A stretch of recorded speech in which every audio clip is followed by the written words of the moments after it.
If you're tired of every relationship going wrong, you may have even started to think that it's all your fault, but I'm here to tell you that it's actually deeper than that. I know this because I've lived it for nearly 30 years, and the thing that solved it wasn't working harder on the relationship, it was in changing my energy. So if you've spent years doing the inner work, the therapy, the journaling, the courses, the self-reflection, and the same relationship patterns keep showing up anyway, this video is going to explain why that's happening, and more importantly, what actually needs to change to start breaking these cycles in a healthier and more empowered way. Let's get started. There's a very specific kind of frustration that comes with being a self-aware person who still can't seem to shift certain patterns. And I want to name it because I think a lot of people in this space feel it and don't talk about it openly. It goes something like this. You understand your attachment style. You've done the shadow work. You know where it comes from. The childhood dynamic, the parent who is unavailable, the relationship that first set the template. You can trace the whole thing. And yet, despite all of that understanding, you find yourself in the same situation. Different person, different chapter, but the same emotional experience. Well, nothing is wrong with you. The work is working at the level it was designed to work at. The issue is that the level it's working at isn't the level where the pattern is actually being generated. Think about it this way. You can know with complete intellectual clarity that a certain food is bad for you. You understand the biology. You've read the research. You've felt the consequences firsthand. And still, you find yourself reaching for it because the part of you driving that behavior isn't operating from knowledge. It's operating from something older, something that runs underneath the thinking mind entirely. Your relationship patterns work in exactly the same way. Understanding them hasn't stopped them because the part of you generating them doesn't speak in thoughts. It doesn't respond to insight. It operates at a completely different level. And that's the level we actually need to talk about. There are essentially two layers to how we operate as human beings. And most personal development only ever addresses one of them. The first is the conscious mind, the layer of thoughts, beliefs, narratives, and patterns you can identify and name. This is where therapy lives, where journaling lives, where most coaching and self-help content is directed. And it's genuinely valuable. Working at this level builds awareness, and awareness matters, but it's a surface layer. The second layer is the energy body, and this is where your imprints are stored. These are the deep emotional conclusions that were formed before you had the language or cognitive framework to process them. The ones that got locked in early, that quietly became your template for how relationships feel, how love behaves, what you can expect from other people, and what you believe at a very deep level that you deserve. And here's the critical thing to understand about these imprints. They don't live in your head. They live in your energetic field. And your energetic field is what you lead with before you've even said a word, before you've made a conscious choice, and before you've even registered that something is happening. Think of it like a Wi-Fi signal. You can't see it, but everything in the environment is responding to it. The people you attract, the dynamics that keep forming around you, the situations that seem to find you no matter how much you've changed on the surface. They're all responding to the signal your energy body is putting out. And that signal is set at a level that awareness alone can't reach. So when you only work at the mind level, what you're essentially doing is updating the software while leaving the operating system completely untouched. The new awareness sits on top, but the same program is still running underneath, which is why the pattern keeps showing up. Not because you haven't done enough, but because the work hasn't reached the root. I want to talk about triggers specifically because I think they're one of the most misunderstood things in this entire conversation. When something triggers a strong emotional reaction in you, like a partner pulling away, feeling dismissed, a dynamic that sends you into anxiety or shutdown, the instinct is almost always to look outward, to analyze the other person's behavior, to ask why this keeps happening, and to try to manage the reaction better next time. But here's what a trigger actually is. It's a messenger. It's your energy body pointing directly at something that was already there long before this person and long before this situation. I call it the seed. It's an original emotional imprint, an original conclusion that was drawn from an early experience. Something that happened or something that was consistently felt at a time when you didn't have the tools to process it. And because it wasn't processed, it didn't leave. It got stored and it quietly became a template, a filter through which you interpret relationship experiences, often without even realizing it. So when you keep attracting emotionally unavailable partners, for example, it isn't random and it isn't bad luck. At the energetic level, you're recognizing a frequency that your system learned to associate with love or connection early on. Maybe closeness always came with distance attached. Maybe love always felt conditional or inconsistent. And so the energy body didn't learn that unavailability is painful. It learned that it's familiar. And it keeps moving toward familiar because that's what it knows.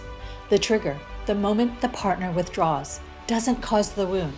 It activates the seed that's already there. And as long as the seed is there, the pattern will keep coming back. This is why managing your reactions, as useful as this skill is, will only ever take you so far.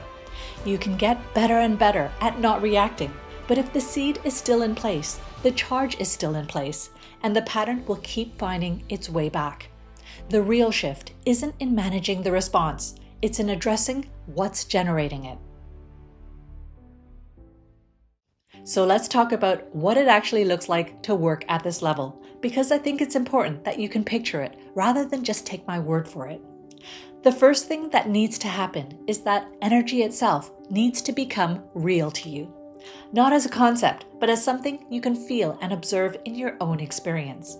Think of your emotions like marbles in a glass jar. Every unprocessed experience, every suppressed reaction, every wound that was stored rather than released, it added a marble. Over time, that jar gets heavy, and that weight is what you're carrying into every relationship, every dynamic, and every moment where you're trying to show up as the person you know you're capable of being.